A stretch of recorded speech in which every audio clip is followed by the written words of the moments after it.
How's it going, guys? My name is Zach with the Movie Castle, and today we're going to be taking a look at Murder Loves Killers 2. This is from 2008, directed by Drew Barnhardt, and stars Christine Haberman, Andrews and Mary Legault. Now, this movie is one of those that I found when digging through my used movie store. It was one that I had never heard of, but seemed interesting and weird. I mean, the title? They have an explanation for it on the front. Everybody knows killers love murder, but did you know Murder Loves Killers 2? What? What are we trying to say here? That's a weird thing to put on the front of your box. So I knew I had to pick it up and put it in and see what it's about. And overall, this was a real pleasant surprise. This is a real hidden gem, and I wish more people would talk about it. It's a slasher, but with this unique and off-kilter spin to it. All the slasher stuff you'd want, the partying teens and the cat and mouse escape sequences, they're all here. But I think the pitch for this movie is imagine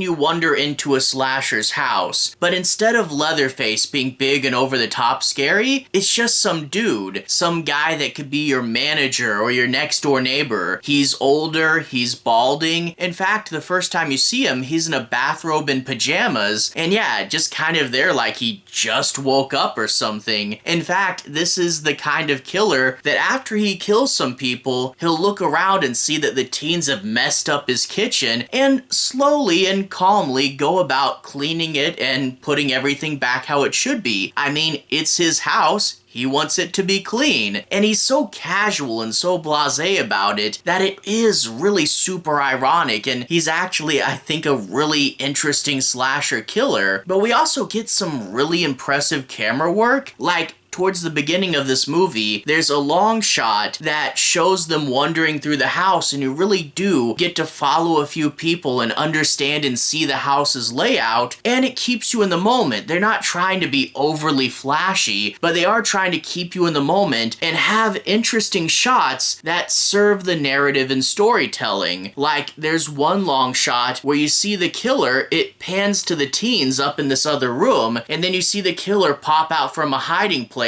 and you start to understand, like, okay, there's some sort of secret passage crawl space there. And the way this movie's shot is really well and really clever. So overall, a lot to like here. A really good slasher, an interesting killer, this sense of comedic irony, and some really good shots. Overall, I definitely recommend it. If you're slasher fans, if you like movies that are a little weird, if you like some comedy in your horror, seriously, go check out Murder Loves Killers 2. I don't think enough people are talking about it, and at the time of recording, I believe it is on Tubi, so for real, it's worth a watch. I wish more people would see this, because yeah, this is definitely a hidden gem. Anyway, in order to analyze it further, I do want to talk a bit about the plot. I'll be avoiding major spoilers, so I'll try not to ruin any of the end bits, but I do want to break down and analyze a few things and do a deeper dive, so let's dive in. We open up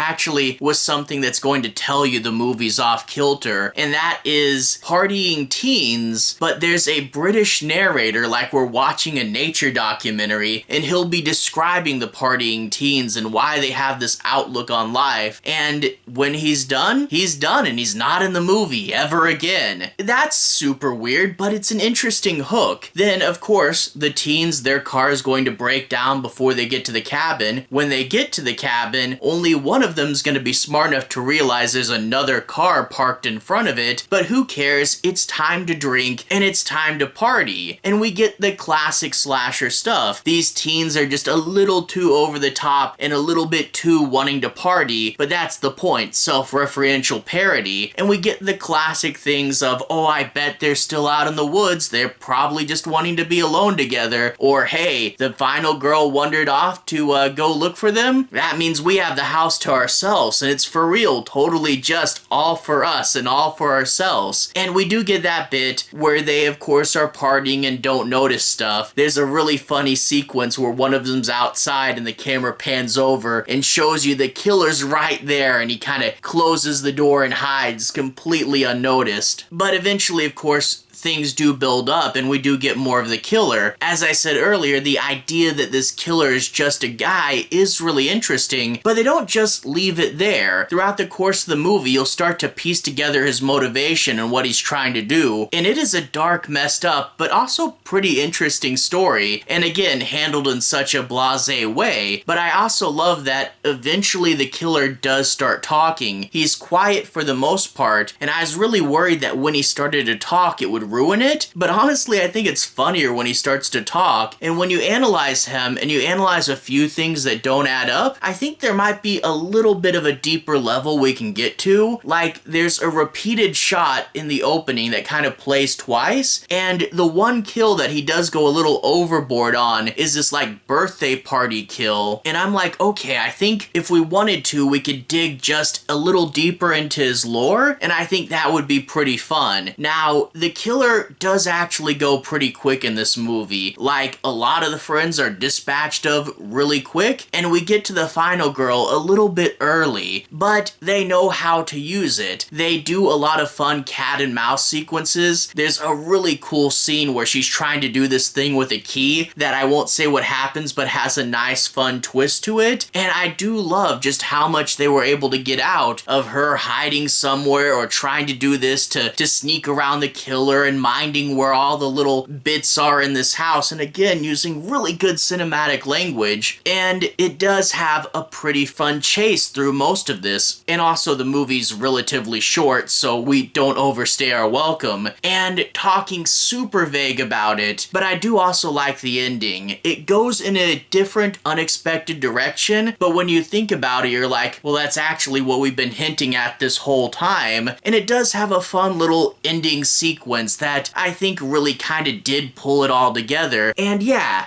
I really like this movie. If you haven't seen it and you like slashers, you like comedy horror, or you just like weird and quirky movies, check it out. It's a slasher with a fun twist and an interesting killer and some creative shots behind it. I really can't believe more people haven't been talking about this because it really should be talked about more. Seriously, go check it out if you can. Anyway, to everyone who's watched so far, thank you for watching. To everyone who's liked and subscribed, thank you. You really are helping the channel out. I'll put a relevant playlist on the bottom. This should be my slasher movies playlist. If you guys want to see me talk about more movies kind of like this, you can click right there and see more. Anyway, have a good day. I'll see you guys again really, really soon. Relevant playlist here. Have a good day now.